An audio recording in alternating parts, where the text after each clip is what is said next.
Now, as you know that we can categorize the solution depending upon that whether they obeyed Raoult's law at all condition of temperature or pressure, or whether they don't obey Raoult's law under all condition of temperature and pressure. We divide solution into two categories. One is the ideal, other is the non-ideal, right.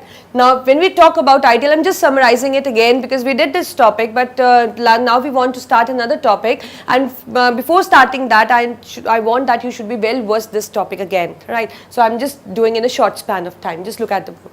So, ideal solution is that which obey Raoult's law at all condition of temperature and pressure, you know that. And the non-ideal is one which do not obey the Raoult's law at all condition of temperature and pressure.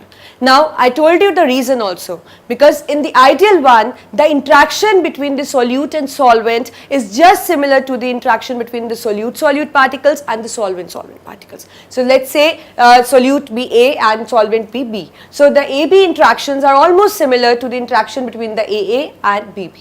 But when we focus on the non-ideal one, the interactions are not at all similar. The interaction between solute-solute particle is some different, the interaction between the solvent-solvent is different, and the interaction between the solute-solvent is different. So, that means the attractive forces or the interaction which is occurring between the solute and solvent particles, and between the solute particles and the solvent particles are somehow different from each other. So, that means this ideal solution is going to obey Raoult's law. And what do you mean by Raoult's law? Raoult's law is something that partial pressure is equal to the product of the pressure exerted when it is in pure solvent into mole fraction, right. So, suppose this P1 is exerted by A, so this P1 is equal to P1 naught into X1, and similarly P2 is equal to P2 naught into X2. Right. So, that means ideal solution obey Raoult's law, so that means it obeys this thing also. And you know, when these kind of solute and solvent are mixed, when A and B are mixed, so as the interactions are similar, so that means the change in heat energy is going to be 0. There will be no change in heat energy, no change in enthalpy, right. And moreover, the volume is not going to change. So, this is what we did for ideal solution. Now, when we talk about its graph, like if we want to explain the behavior of ideal solution graphically, we draw it this way. You know this graph, I told you in the previous lecture as well, that let's say X1 is the A component and its mole fraction is 1 and X2 is 0, and this is the partial pressure exerted only due to the X1, right. Similarly, we did for the X2, in this X1 is 0, X2 is 1, and the pressure exerted by the X2 component, let's say it's P2 naught. Right. So, by joining this P1 naught and P2 naught, it will give the pressure, you can say the pressure which is existing when the A and B are just mixed to each other, or you can say they just give the pressure of the solution. So, that is P1 plus P2.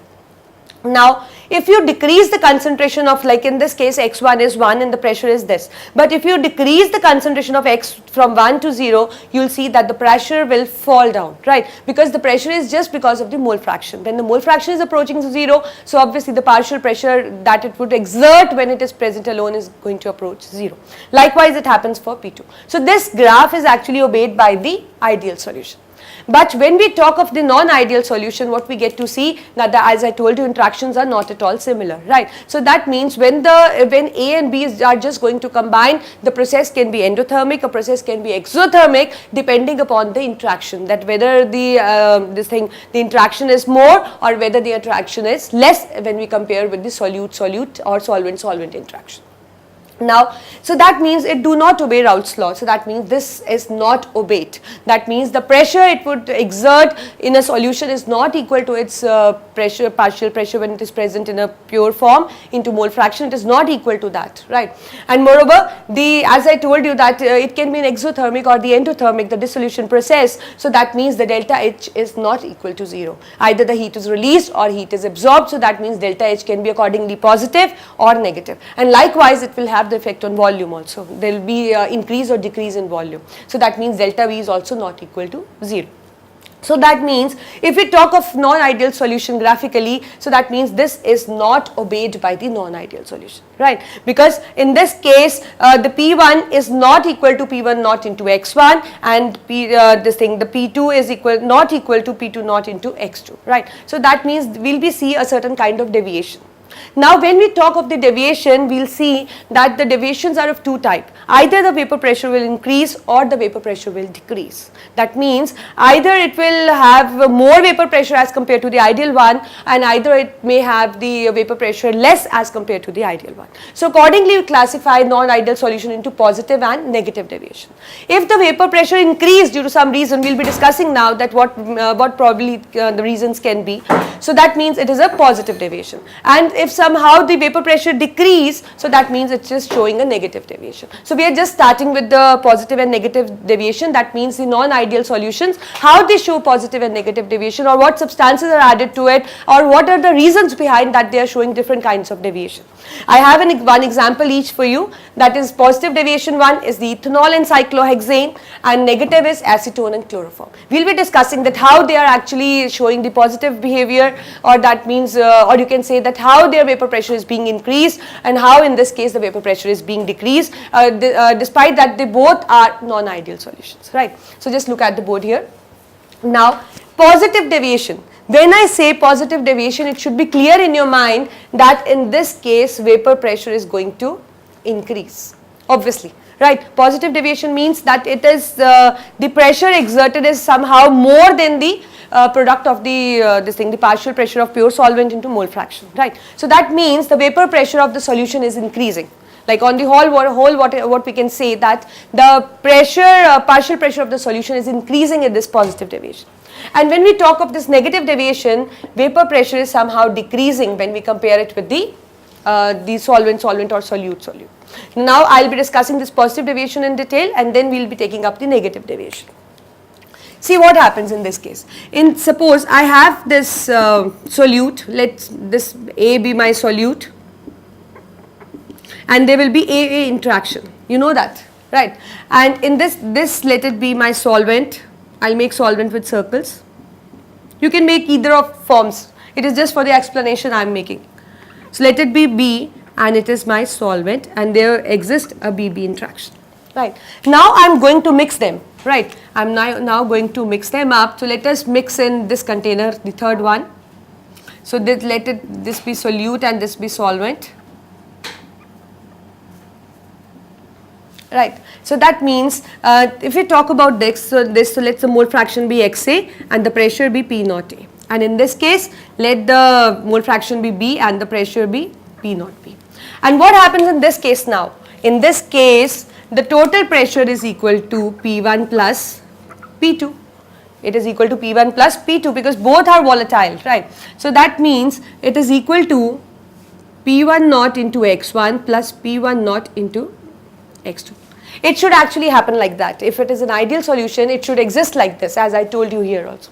But now what is happening in this case? In this case, the interaction between the AA and BB is somehow of certain value, but when we mix them, there is obviously an interaction between AB, right, because when you mix solute and solvent, there is always an interaction that holds A and B together, right. So that means now if we compare the strength of the interaction, what we found that AB is comparatively weak. That means it has a weaker interaction if we compare it with BB or AB. Now if the interaction between A and B is weaker, so what do you expect? What kind of behavior do you expect? Will the evaporation or the vapor pressure is going to increase, or will the vapor pressure is going to decrease?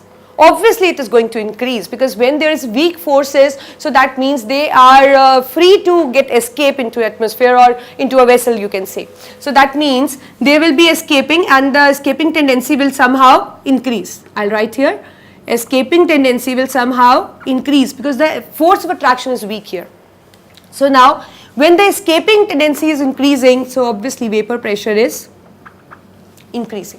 Vapor pressure is increasing. So that is what I just want to tell you, that they will be having vapor pressure more than their expectation, expected if we compare it with the ideal solution. So in this case, if we write the expression for this, total P1 we know is equal to P1 plus P2. Now when we look for the expression for P1, so obviously P1 is not equal to this, it is somehow greater than the P1 naught into X1, because the forces between them are weak comparatively, and likewise for P2 it is greater than the expectation. right. So that means in this, the pressure of the solution, I'll write here total, the total pressure of the solution is going to increase if we compare it with the sum of this expected behavior, right. So that means it is just going to show a positive deviation.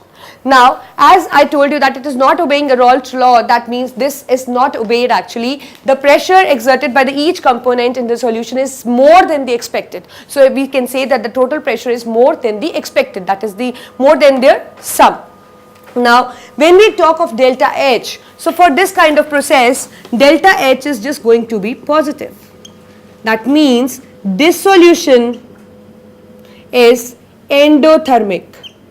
This solution is endothermic. It is going to absorb heat. And when we talk of delta V, so obviously it is going to be positive. Now, why delta V is going to be positive? See, because it has a weaker interaction. Weaker interaction means they will be loosely held, and when they are loosely held, so obviously volume is going to increase if we compare it with the ideal one. So that is why we say that they are showing positive deviation. So let me take one example in order to explain you. So let's say that we have ethanol. So what we get to see in ethanol, we get to see this kind of structure in ethanol. So that means there exists a hydrogen bonding between ethanol molecules. There exists a hydrogen bonding between ethanol molecules, as you can see. Now, when I am going to add cyclohexane, then what happens when I am going to add cyclohexane? It is going to occupy the spaces between the different ethanol molecules. So somehow it will result in the weakening of force. That means this hydrogen bond will get weakened, or you can say will break.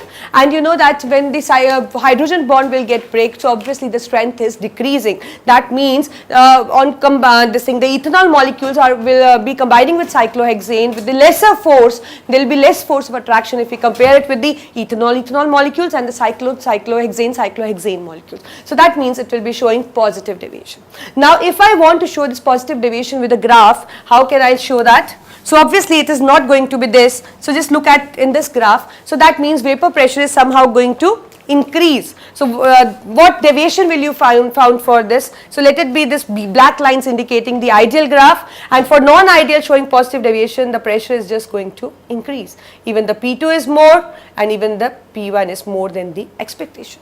So that means if we want to show the positive deviation, you have to show in this way. The main points are that the vapor pressure is increasing, escaping tendency is increasing. The reason behind this is the weaker force of attraction between the solute and the solvent. And due to this, the pressure is, you can say the partial pressure which it would exert when it is present in the solution form is greater than its pressure in the pure solvent into mole fraction. And likewise, the heat delta H is going to be positive, delta V is going to be positive, and moreover, you can say the vapor pressure is just going to increase. So this is how you are going to show when somebody asks you about the positive deviation. Now, let us see negative deviations. Now, what happens in negative deviation?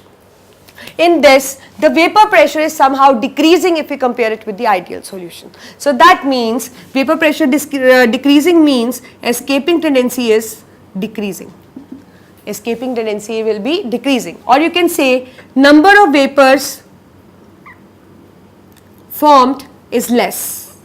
Number of vapors formed is less. What can be the probability? What can be the reason? Obviously, in this thing, what we get to see that the interaction between A, B are stronger if we compare it with the interaction between AA and BB.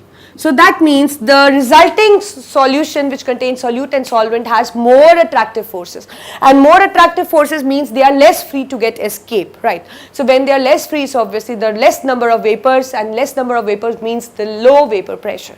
This is what we get to see in this negative deviation. And if we talk about the total pressure, so obviously the pressure due to P1 is going to be less as compared to the pressure it would exert when it is present alone.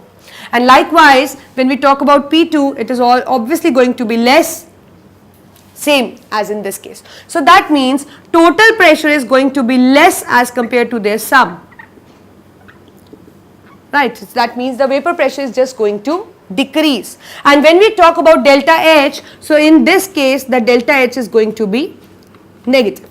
Delta H is going to, because more attraction leads to the release of more energy. So that means in this case the dissolution process is exothermic. exothermic.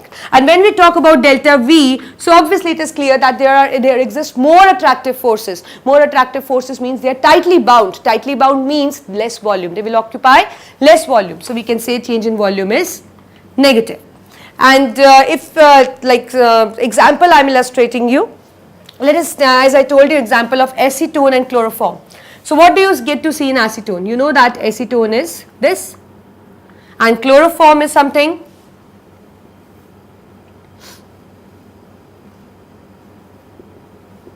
this. So what happened when you mix this kind of molecules, acetone with chloroform, there you can say their interaction becomes stronger because it leads to the formation of hydrogen bond.